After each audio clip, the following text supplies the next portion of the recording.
Howdy folks, Film Brown here, Tumbleweed Theater. You know, out here in the ranch, we like to bring you the best of fare, bring you the best of westerns, bring you the best of the old cowpokes poking around and having a little bit of fun. And tonight's film is no exception of some of those great movies that we try to bring you. Some of those great westerns of yesteryear. You know, you can just kind of remember yourself as a child going to those Saturday matinees and things like that. Or if you weren't old enough to remember that, at least you can remember sitting around the TV on Saturday morning watching a lot of this stuff. Or turning into the Kirkwood channel and watching some of the great stuff that we have. You know, bring you a lot of old John Wayne, bring you a lot of Gene Autry, bring you a lot of Tex Ritter, bring you a lot of old Buster Crabbe, but we bring you a lot of Roy Rogers. I haven't done no count on it, but I have a feeling that Roy Rogers would be tallying up their highest of the westerns that we have to bring.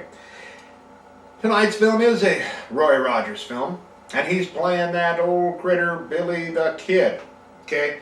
Kind of plays himself to a certain extent, but at the same time he plays Billy the Kid as well.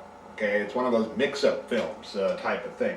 So he's kind of mistaken for Billy the Kid. It's kind of a, you know, he kind of tests Roy's acting ability, huh? Okay, now this film, 1938.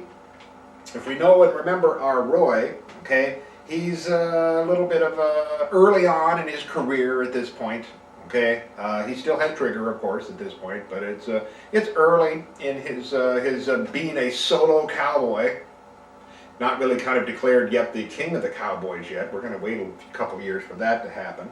But 1938, he did make a passel of interesting films, and Billy the Kid returns as one of them. And of course, at that time, you can't forget that the thing that made Roy Rogers is not just that rodeo cowboy, that persona that he brought with him, and that horse that he had all the time, is he worked under the tutelage of one of the great directors of the Western tradition, Joseph Kane.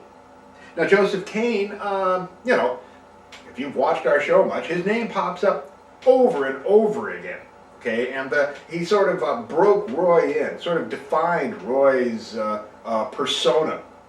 Sort of that oh shucks kind of quiet type of a cowboy, as opposed to some of the rough and tumble type of cowboys that you might see more in the other individuals, or even John Wayne, for instance. By this time, 1938, John Wayne is starting to move his way up, right? 1939 is Stagecoach, okay? He's still in that B tradition. So you kind of have some competition between Gene Autry, John Wayne, and Roy, and Tex. Can't forget Tex, and Buster Crabbe as well. Okay, so there was a lot of competition in the B range, and it was good, okay, that Kane was about, okay, to work with Roy. Now, the film also has one of our favorite sidekicks in it, old Smiley Burnette, okay, the guy who came in first with the Gene Autry things, Frog Milhouse, he plays. Okay, the film was photographed by Ernest Miller. Has a nice look to it. I think you're really going to enjoy that crisp black and white. I'm a big fan of black and white. I think that's a thing that is really lost in current cinema, is the idea that everything has to be in color. Now you talk to some cinematographers, you know, that if they had a chance, they often say, I'd like to make a black and white film. Black and white is a harder film to work with, a harder stock to work with, because one, you don't know what you got. You're working with gradations of white to black. Lots of grayscale and things like that. With color, okay, yes, there's lots of gradations that is going on, but black and white is a harder critter to work with. Okay, so because you look through the lens of the camera, you see it in color. You don't know what it's going to look like in black and white until you get it developed that day and look at the daily rushes. Okay, so they had to, in a way, translate the world into black and white. And that's not an easy thing to do necessarily.